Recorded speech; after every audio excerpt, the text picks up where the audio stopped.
Hello everyone, welcome to Coffee Break. It's Steve Barrett here with another great show. We've got Angela Ambrose with us, who's Head of Communications and Government Relations at GM Defence. So really interesting business that maybe people aren't as aware of as the rest of the GM business. So looking forward to finding out more about this. Welcome to the show, Angela. How are you doing? I'm doing so well, Steve. Thanks so much for having me here today.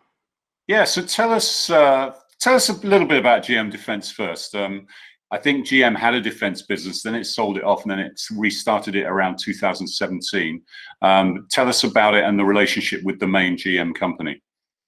Sure, yes. So GM had been in the defense business for decades upon decades. And in the early 2000s, there was a decision point made that going back to the kind of homeroom auto company was probably a better plan. So we sold off our defense business actually to General Dynamics. So some of our old legacy vehicles are over in that camp still, good friends over there at GD. But in 2017, we had continued throughout the 2000s really working with research and development projects with the Army and the Navy, specifically on fuel cell technology and electrification, of course. And in 2017, it made sense for us to reestablish our defense business. To answer your question, we are a wholly owned subsidiary of General Motors. So GM is our parent company, and we work very closely with them day in and day out, leverage all of the goodness that they bring to the table, certainly world-class manufacturing, innovation, engineering, everything that we can leverage to bring forward to now our governments, but specifically DoD customer. And you came on board a couple of years ago, but you've got experience. You came from Accenture, but before that, you had big roles at the Defense Department as well. So presumably that experience is really useful for this job.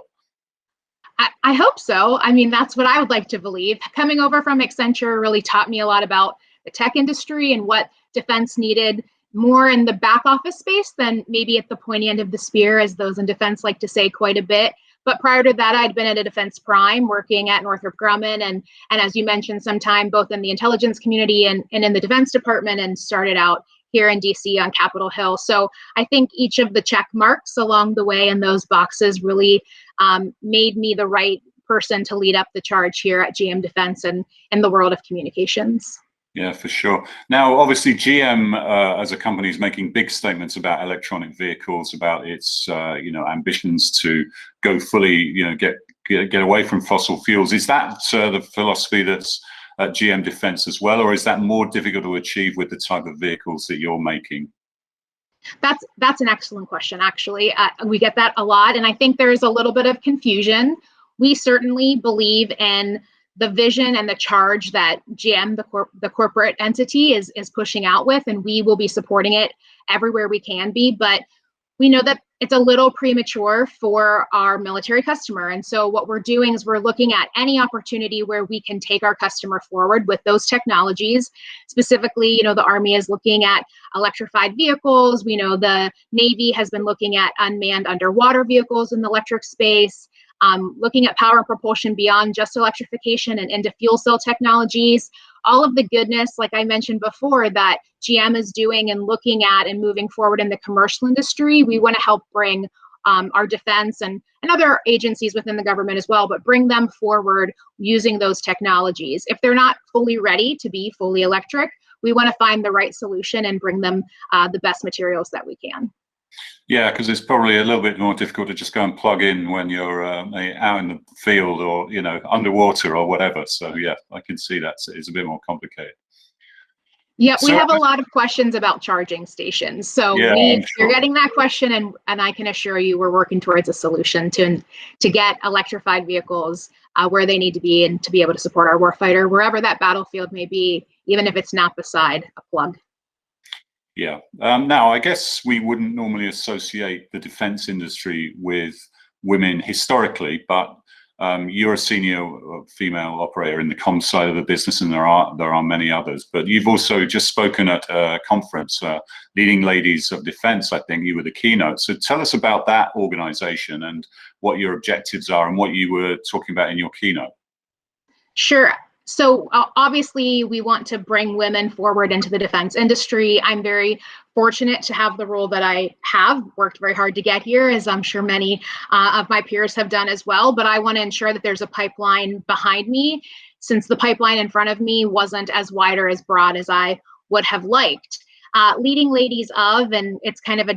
after, because there is defense and other parts of that as well, are headed up by Fiona Mackay, and she's doing great work to find ways to excel and expand women's aperture in defense, whether they're in right now and want to grow in that pipeline, or they're not in and want to come in. But it's not an organization that's just focused on women. It really is about male allies and how they can support women in defense as well. So I was very happy to be a part of that conversation yesterday and lead off the conference. What I'm personally very passionate about, and for those of us in the comms industry, it's not too hard to think, what's your elevator pitch? But truly, what is your value proposition? What do you bring to an organization? How are you being an authentic leader? And I think a lot of the times when you think about value proposition, you answer the question of what is the value proposition? But my charge out is you have to realize who you are to figure out what your value proposition is. So we talked a lot about that yesterday, and I hope I added some value to the dialogue. Yeah, and of course GM has a female CEO, female CFO, so really blazing a trail there in terms of leadership right at the top of the company. Yes, and I think if you work at GM, you could probably ask any of the employees walking down the street, whether they're literally in a machine shop or in a C-suite office. But Mary Barra is an exceptional leader. She is open to her employees. She has visions for the future. She doesn't forget about the legacy that she's brought forward. And it is truly an honor to work for that kind of a leader. I've obviously, in a lot of my tenure, worked for men, and it's a very different relationship that I'm seeing evolve, because there's a different level of passion where I can just get behind where she's kind of driving that mission. I can see where it's coming from. I can see how it's shaped. And so it's a great opportunity to be at a pretty amazing company doing great things. And how many of your peers would you say are women in your sector, in your industry? Well, I certainly don't know the exact percentage. There's definitely some of us running around together, and we have a tendency to kind of sidebar on occasion. But as I mentioned, with like the leading ladies of, it's just as important to me that I've got relationship with my male peers as I do with my female, because defense should be genderless, right? We're working at telling the story of our industry, of our company, and supporting the warfighter. For me, it's mostly here inside of the DC Beltway.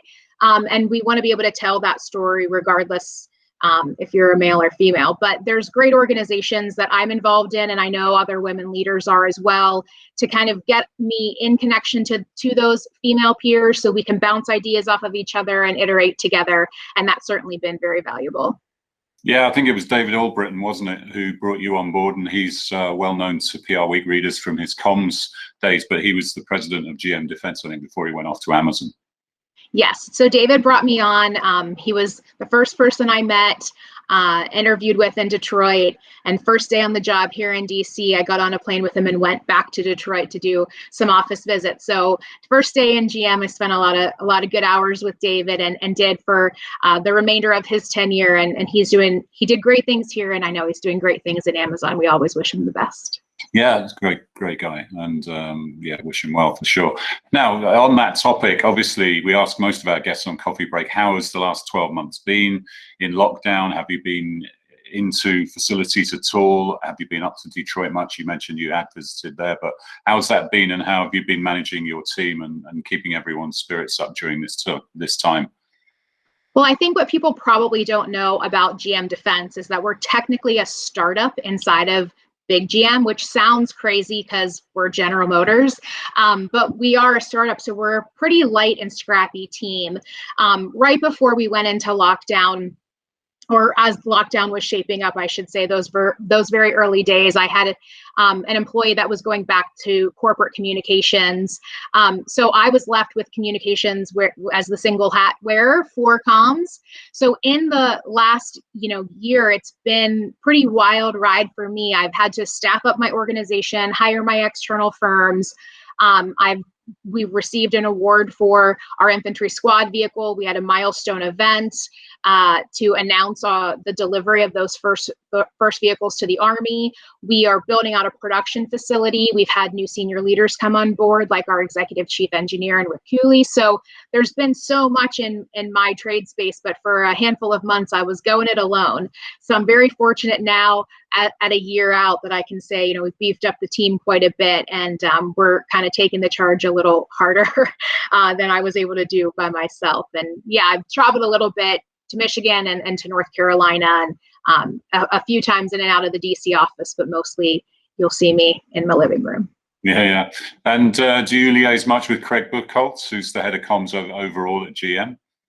Yeah, so on Craig's team, if you think of GM Defense as a wholly owned subsidiary, we kind of then have dotted lines back to other senior leaders. So since I wear both the government relations or public policy hat and the communications hat, I go on one side to Craig and to make sure, hey, I'm going to put this press release out on the street. Are you okay with it? Any sign up? Or, we're working on something and we need a Mary quote. Are you guys good with that? So there is definitely reach back and touch back to his team. Our infantry squad vehicle is also built off of the Chevy Colorado base. So we want to make sure the Chevy brand and the Chevrolet brand is involved. And then hard dotted line over to Everett Eisenstadt, who runs global public policy. So both Craig and Everett deal with me a little bit. I'm not necessarily 100% in their camps, but I'm certainly not too far off of them. Yeah. And Craig obviously started his new role in lockdown himself. So right. It was last April. Now you mentioned you're hiring an agency, so I think you've got some news for us on that. You've signed up with one of GM's agencies, actually, Fleischmann Hillard, yeah. That's exactly it. We were really looking at who could support not only GM Defense writ large, but really some large captures that we're looking to pursue. And so we wanted to bring on a firm that understood defense. That was really important to us. And so at the beginning, I was a little fearful that those that supported GM wouldn't understand the defense industry. But we're very fortunate to have Fleischmann joining the GM Defense team. They currently support General Motors and executive leadership. So it's actually going to be, and I'm very happy with how the process worked out to bring them on here at the beginning of April. And they seem like a great team. They've got great chops, wonderful background in defense, and we think they're the right folks to support us moving forward. Yeah. Did you go through a pitch process for that? And was that, given your background at Accenture, it'd be interesting to get your views on choosing a consultancy type operation versus a specialist PR firm? Yes, that's a great question. We did go through a process, and they were very different, kind of ran the gamut from a big agency that could come forward and do it all, or, kind of nuts and bolts. We're the kind of guys that will just pitch the media for you, or we're really defense people, but we don't do anything and outside of DoD. And so we did, we really had to figure out what would make the most sense if we were going to bring someone on to be our agency of record. And so when Fleischmann comes on, we're also bringing on kind of a graphics house that can do some content design and development and support them as one team. But did go through the process, and all of those fun statements of work went out to determine who would be the best to support us moving forward. Yeah. And just to finish up, and this is probably quite slightly big question to do a quick finale, but obviously there's a new administration, and you have to work through different administrations where you're in communications, and you will have done so over the years and been part of supporting them internally. How do you approach that as a communicator, in terms of dealing with a new administration? I think for me, the most important thing is, one, to never get crossways with the corporate entity.